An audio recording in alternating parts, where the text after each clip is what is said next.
September 15th, 2015 meeting to order. Carol, would you give the invocation, please? And we follow the text for the presence here tonight, God, and direct board members and their decisions for the county. Allegiance to the flag of the United States of America and to the republic for which it stands, one nation, under God, indivisible, with liberty and justice for all. Mr. Reinhardt, call the roll. Mr. Chapman? Present. Mr. Rao? Here. Mr. Bost? Here. Mr. Urbis? Yes. Ms. Burt? Yes. Mr. Liggins? Sorry. Here. Ms. Mueller? Yes. Mr. Redmond? Here. Ms. Hunter? Here. Mr. Maxwell? Here. Mr. Larkin? Ms. Peterson? Here. Chairman Rendell? Here. We have a quorum.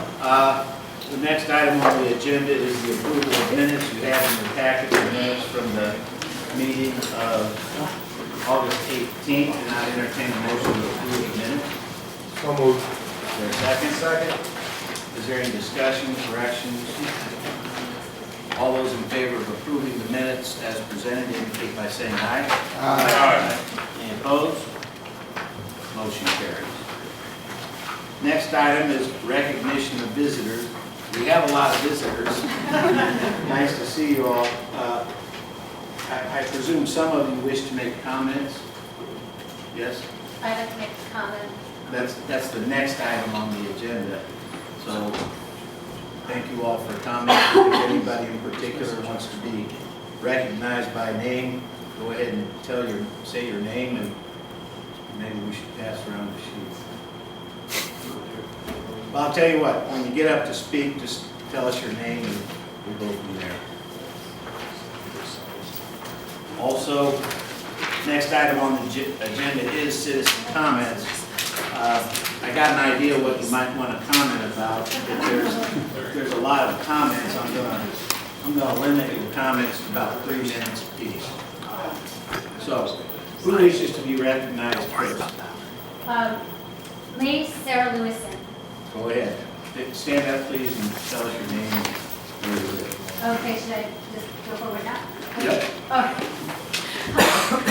My name is Sarah Lewison. I live in Murfreesboro. Thank you for the opportunity to speak here tonight. I teach in the College of Mass Communication and Media Arts at SAU. I'm one of those people who came to Jackson County for a job and decided to stay. Unlike a lot of people come and leave. The funny thing is I came from California and I was kind of happy to leave this place where there were all these earthquakes. So that's kind of part of the joke because I didn't know about the new Madrid. I oppose hydraulic fracturing in southern Illinois for a number of reasons, not least of which is the documented association between hydraulic fracturing, produced wastewater disposal, and earthquakes. I'm also concerned about the large volume of water fracking requires and then spoils, and about the contamination of our air, which is part of the process. And I have smelled it in Pennsylvania. I'm standing here today because it is my understanding that the role of our county government is to protect the communities it serves. Like many people in this assembly, I wish to see our board fulfill its legal obligation to protect Jackson County's communities by passing an ordinance that recognizes Jackson County's right to ban the hazardous industrial fracturing of hydraulic fracturing within its jurisdiction. Last week, some of us spoke before the Health, Safety, and Solid Waste Committee, and I'd like to thank all of you on that committee for your time and for your consideration. The board members who were present at this meeting also had some questions that we will respond to today. Just a few questions. One of these concerned our relationship to government and to governance. We should all be familiar with the idea that our governmental system is built upon the consent of the governed. This notion that the people willingly consent to governance because they are fairly represented is foundational to our national democratic ideal. The reality, however, is that that promise of consent is too often rescinded if the will of the people opposes or blocks the intentions of powerful industrial forces, particularly outside corporate businesses that have the means to influence the political process within our county's borders. We did not consent to being put in harm's way of the fracking industry, nor did we consent consent to sacrificing our water, soil, and public infrastructures. We still do not consent to this, and in taking on these forces, we must rely on our own persistence and on our belief that we are in the moral right.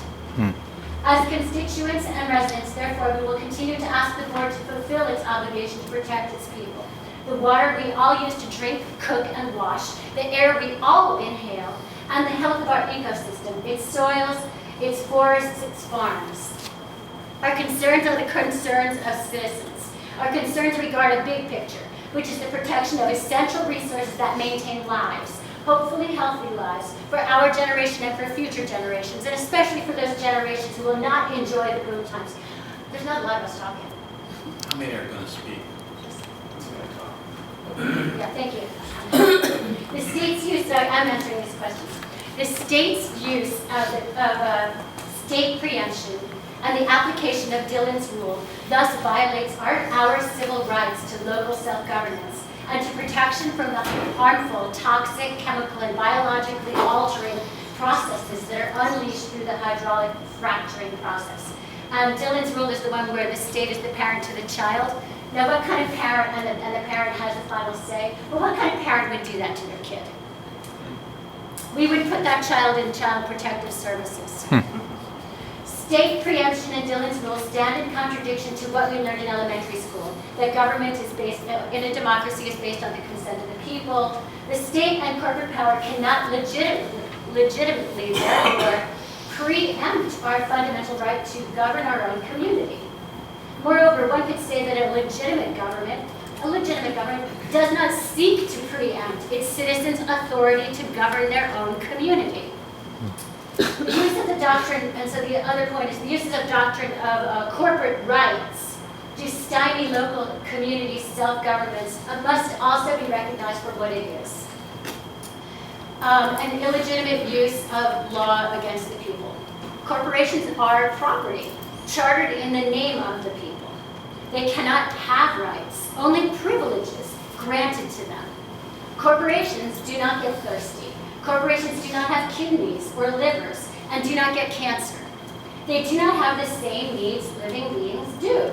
Yet the granting of such privileges to corporations has led us to a situation of crisis in our communities today, where corporations enjoy more rights to operate in our community than we do to keep them out. I'm almost done. Let me wrap it. All right. So the real story is that we live in a system of law that's unjust because it not only legalizes, but facilitates, aids, and abets wealthy, powerful, and out-of-state corporations from coming into our community against our consent and using us as guinea pigs.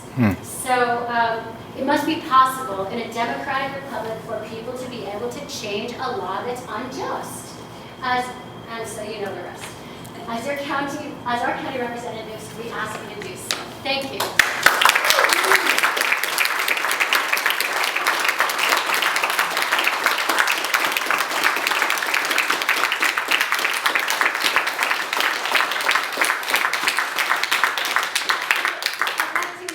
Ryan Grumber, who is going to say a little bit more and answer the others. You guys know this is not on the agenda, right?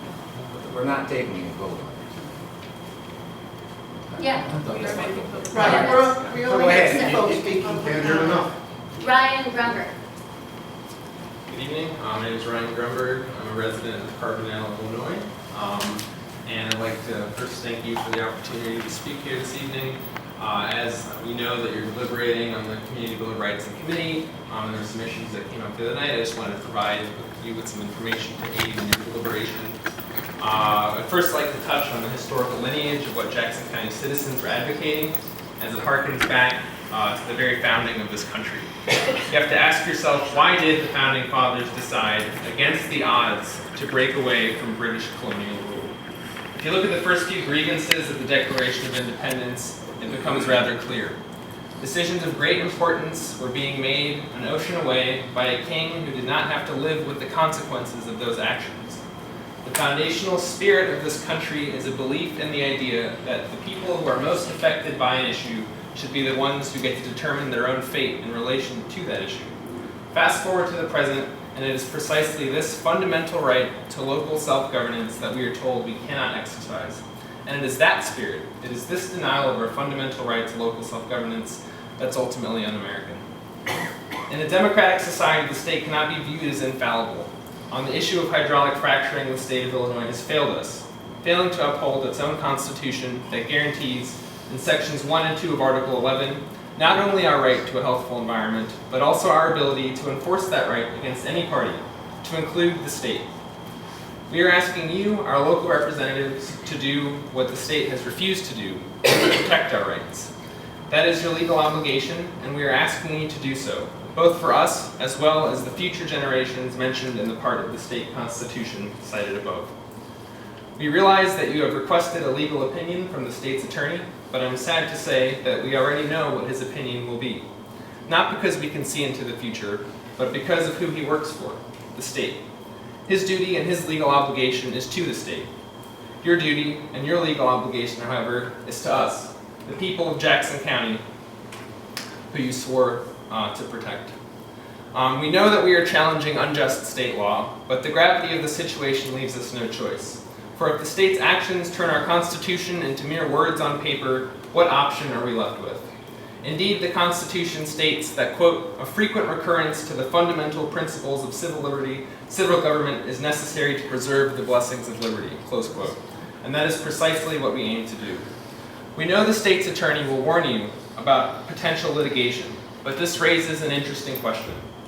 Will the state really attempt to sue its own citizens? If the state is ready and willing to sue its own citizens, what does that say about the sort of government under which we are living? Furthermore, the individuals spreading fears of lawsuits are the same out-of-state corporations and their supporters who would be the ones to bring a lawsuit. If those corporations and their supporters are so worried about these lawsuits, the answer is rather simple. Don't sue us. But this in and of itself